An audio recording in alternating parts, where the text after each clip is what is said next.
ఇక అంటే ప్రధానంగా ఒక విమర్శలు మాత్రం వస్తూ ఉన్నాయి. మొట్టమొదటి ఒకవేళ ఈ హైడ్రా లాంటిది అక్కడ కమిషన్ ఏర్పాటు చేస్తే మాత్రం అక్రమ కట్టడాలుగా ఉన్న అంటే కరకట్ట మీద నిర్మించిన ఇప్పుడున్న సీఎం గారి ఇల్లుతోటే స్టార్ట్ చేస్తారా అనేది కూడా ఒక సామాన్యుడి క్వశ్చన్. దీనికి సంబంధించి నిజంగా అట్లాంటి ధైర్యం చేస్తుందా ప్రభుత్వం అంటే ఏం చెప్తారు సార్ మీరు? అంటే ఖచ్చితంగా ఇప్పుడు హైదరాబాద్ లో వాళ్ళ సోదరుడు కట్టడం వస్తే కొట్టిచ్చేసినాడు రేవంత్ రెడ్డి గారు, వాళ్ళే స్వయంగా కొట్టారంటున్నారు.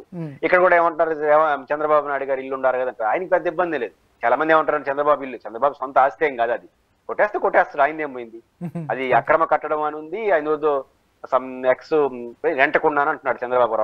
ఒక రకంగా ఉండట్లేదు, ఆయనది కాదు అది. కొట్టేయాల్సిన పరిస్థితి చంద్రబాబు గారు నిమిషంలో కొట్టేస్తాడు దాన్ని. ఆయన ఏం పోయింది, వ్యక్తిగతంగా పోయింది కూడా ఏమి లేదు, ఆయన సొంత ఆస్తి కాదు అది. నెంబర్ 2, ఆడు కొట్టడానికి ఏమొస్తుంది, ఇంకో 40 ఉన్నాయి.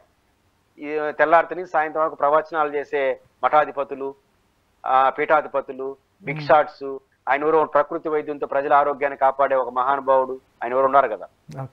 ఆయన అయితే ఇప్పుడు వీళ్ళు ఉన్నాయి, వీళ్ళు కొట్టగలరా అని సమస్య. వీళ్ళు ఇన్ఫ్లుయెన్స్ తట్టుకుంటాడా చంద్రబాబు గారు సమస్య. రెండోది, బుడమేరకు పోవాలంటే ఇన్ని వేల కోట్లు పెట్టి వాళ్ళు రిలీఫ్ ఇస్తాడా, లేదా నష్టం వచ్చిన పర్వాలేదు కొట్టేది అనేసి ధైర్యం చేస్తాడా? ఈ రెండు కావాలి. పొలిటికల్ ధైర్యం చేయాలి. ఆయనది పోయింది ఏది కొట్టగలడు, ఆయన ఇల్లుకి వచ్చిన సమస్య లేదు. కాకపోతే కొంచెం ఎటకారం చేయడానికి ప్రతిపక్షాలు నీ ఇల్లు కొట్టాలి కదా, నీ ఇల్లు కొట్టాలి కదా అంటారు. రెండోది, ఎందుకు చేయలేదంటే ఆయన ఇల్లు కాబట్టి చేయలేదంటారు. నిజానికి ఆయన ఇల్లు కాదు అది, ఆయన ఇల్లు సమస్యే కాదు.